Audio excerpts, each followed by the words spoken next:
Continuamos em Brasília, ou pelo menos com destaques de Brasília. Quem estava trazendo informações era a Beatriz Manfredini, aqui pelas ruas da capital. Agora a capital federal para você, porque as emendas à Lei de Diretrizes Orçamentárias do ano que vem estão, pelo menos, em discussão. A gente não sabe se essas discussões já avançaram, mas estão em discussão no Congresso Nacional. O relatório preliminar da LDO já foi aprovado na última semana. Um relatório preliminar, mas o trâmite ainda é longo, né, Yasmin Costa? Quais são os próximos passos agora?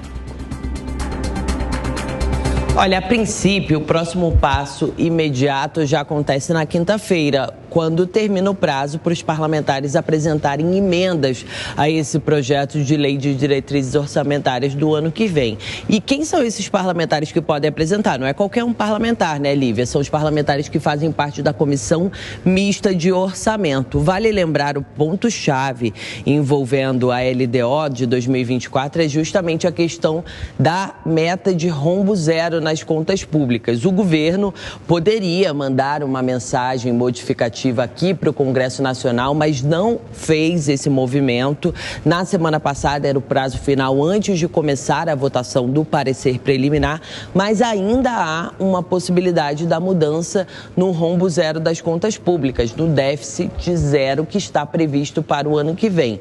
O próprio relator do orçamento, o deputado Danilo Forte, ele pode fazer essa alteração, mas ele já sinalizou que não deve fazer isso. Inclusive, ele concorda com a postura do presidente da Câmara dos Deputados, Arthur Lira, e do Senado Federal, Rodrigo Pacheco, que também são a favor da manutenção da meta zero, de rombo zero nas contas públicas, mas também há uma outra sinalização, uma outra possibilidade. Algum parlamentar que faça parte da Comissão Mista de Orçamento apresentar uma emenda propondo uma alteração nessa meta de rombo zero. O ministro da Fazenda, Fernando Haddad, é favorável a essa meta zero, de rombo zero, a gente já vem trazendo isso aqui na programação, mas a sinalização do presidente Lula foi de que não seria bem assim. A própria Casa Civil, comandada por Rui Costa, já é um pouco contrária a esse rombo zero nas contas públicas, vê algo em torno de 0,5% do produto interno bruto, mas a princípio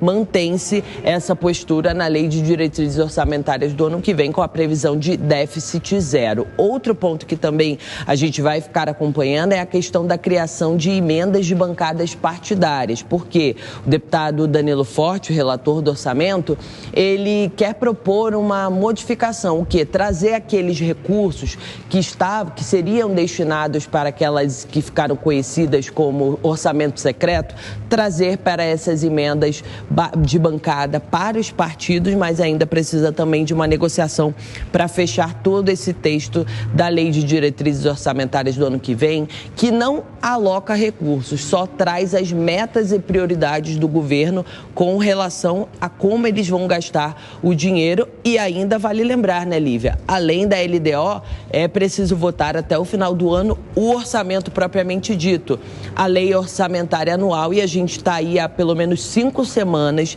do fim da atividade parlamentar aqui no Congresso Nacional, e essa é uma semana bem esvaziada por conta do feriado na quarta-feira. Então, até o final do ano, até o dia 22 de dezembro, essa questão orçamentária, essa questão econômica vai continuar na pauta aqui do Congresso Nacional. Há um movimento, você estava falando sobre esses pontos que vão ser aprofundados aí na LDO, há uma tentativa de algumas alas dentro do Congresso de tornar as emendas de bancada, sem falar das emendas por partido, que aí é um outro capítulo ainda a ser discutido, é um movimento para torná-las impositivas. E daí o governo é contra isso. Eu peguei essa informação na coluna do Estadão nesta segunda-feira. E vai haver um movimento, está acontecendo já um movimento dessas alas que defendem isso, para que haja um apoio do presidente do Senado Federal, Rodrigo Pacheco, para que isso avance, para que isso aconteça. É mais um ponto aí que é divergente na LDO para a gente acompanhar com atenção também, né? Obrigada pelas informações, Yasmin. Vamos então com os comentaristas. Eu vou tocar com a Amanda justamente nesse ponto, Amanda. Tenho certeza que você leu a coluna do Estadão hoje, porque eu sei que você é muito bem antenada também. Essa movimentação já está acontecendo. Será que vai gerar algum tipo de resultado? Olha, Olívia, eu acho que a gente precisa elencar os projetos prioritários que tem tanto na Câmara quanto no Senado no final do ano. E, notadamente, é a pauta econômica. Então, eu estava conversando agora, por exemplo, de manhã, com pessoas no entorno do Lira. A gente estava nessa entrevista com o Sóstenes Cavalcante, falando sobre reforma tributária. Vai haver o fatiamento ou não? Tudo indica que sim, que vai haver fatiamento. Quem está encarregado disso? Justamente o deputado Aguinaldo Ribeiro, que foi o relator da reforma do texto que saiu da Câmara dos Deputados. Ou seja, os pontos em comum, os pontos que são convergentes entre senadores e deputados, devem ser promulgados desde já, e há outros pontos, alguns trechos que podem ser suprimidos, assim, não precisa voltar para o Senado. E aqueles onde há um maior enrosco, que são os mais divergentes, os que geram maior polêmica, que é o que a gente vai tentar apurar agora, esses podem ficar para depois. E ainda há regulamentação que tem que acontecer em 180 dias, nos próximos 6 meses, de vários trechos da reforma tributária que tratam justamente dos regimes específicos, das alíquotas especiais, e são esses trechos, a regulamentação desses trechos que vai definir, por exemplo, qual o tamanho da alíquota. O deputado Sóstenes Cavalcante falava, é preciso definir a alíquota, qual será a alíquota do IVA, né, com o Imposto sobre Valor Agregado, 2 impostos, um que reúne os federais e outro que reúne os estaduais e os municipais. Mas não é possível fazer isso agora, tem-se apenas uma estimativa. O Ministério da Fazenda fala em 27,5%. Isso só conseguirá ser definido posteriormente, matematicamente e economicamente, depois da regulamentação da reforma tributária. Ou seja, ainda há muito espaço para pressão e lobby de setores interessados, e é isso que nós, como sociedade civil e imprensa, teremos que ficar muito atentos para barrar se a gente não quiser pagar um IVA ainda maior do que os 27,5%. Outro projeto importante, MP 1185, que é aquela que fala sobre subvenções de ICMS, traria uma receita extra no ano que vem de 35 bilhões de reais para o Ministério da Fazenda. Ainda não há um acordo sobre isso, apesar do Haddad ter se reunido na semana passada com líderes. Há vários pontos de resistência, principalmente das bancadas do Sudeste e de Norte e Nordeste, que podem perder incentivos, podem perder arrecadação com essa medida. Outra coisa, e a Costa estava falando só para encerrar aqui, que eu já recebi um ok, então sobre a LDO.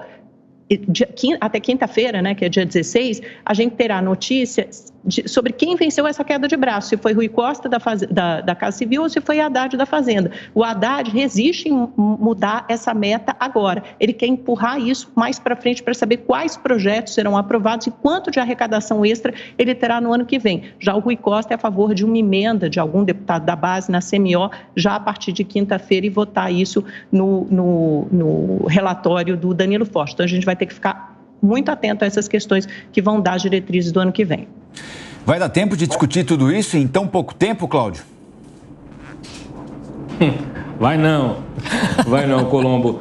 Olha, é quase uma estratégia, né? Eu, na semana passada, escrevi um artigo justamente sobre o início ali de um sentimento, de uma certa resistência por parte do Congresso, especialmente na Câmara, a essas agendas todas econômicas citadas pela Amanda, né? Essa tentativa de intensificar a agenda econômica no final do ano, ela interessa ao governo e não ao Congresso, na disputa aí de poder, na disputa pelo orçamento, e aí nós temos realmente que falar de LDO. Nós precisamos aprovar o orçamento para 2024. Esta semana, até dia 16, todas as parlamentares, comissões, bancadas, todos têm de enviar suas emendas, né, com a indicação da aplicação do recurso.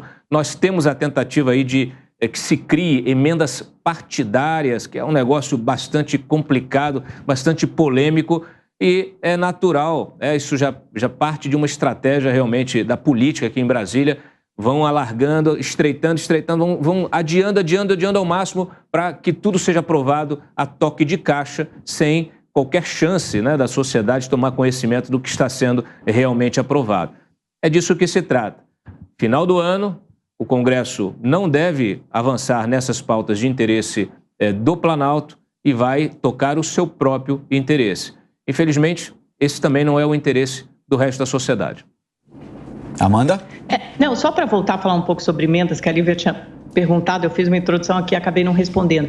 Olha, isso vai ter mudança, né? O Danilo Forte é a favor, o Lira é a favor de uma maior parcela, praticamente tudo de emendas positivas, seja por liderança, seja por liderança de partido, seja por comissões. O medo é você empoderar ainda mais os líderes, uma casta de deputados. Mas eles defendem que haja, sim, um cronograma e que haja as emendas positivas, o que nos levaria de volta a um cenário muito parecido, um ambiente muito parecido com o qual vigorava no governo Bolsonaro, em que os deputados e senadores tinham um poder enorme sobre esses recursos, né, mais de 30 bilhões de reais, e deixava o governo federal com muito pouca margem de manobra para articular em votações importantes. Dantas? Não. Alguma consideração sobre emendas impositivas? Desculpa?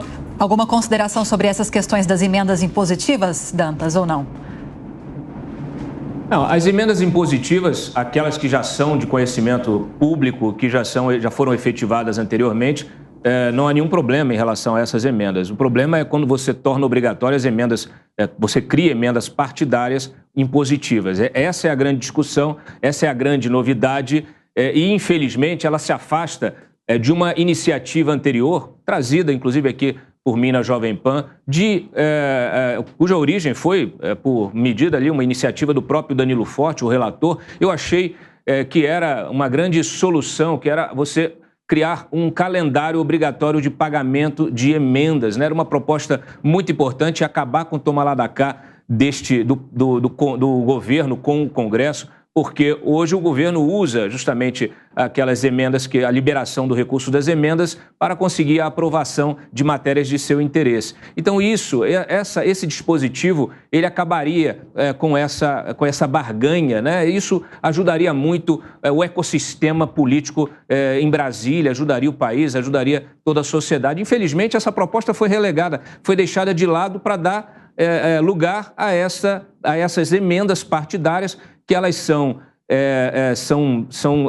vamos dizer assim, pouco transparentes, né? Elas repetem mais ou menos aquele esquema das emendas RP2 e RP9, as emendas secretas. Então, isso acaba complicando, né, a situação da execução orçamentária, e não tem como não criticar a postura do Congresso neste fim de ano, justamente abandonando uma medida positiva e adotando uma medida absolutamente negativa.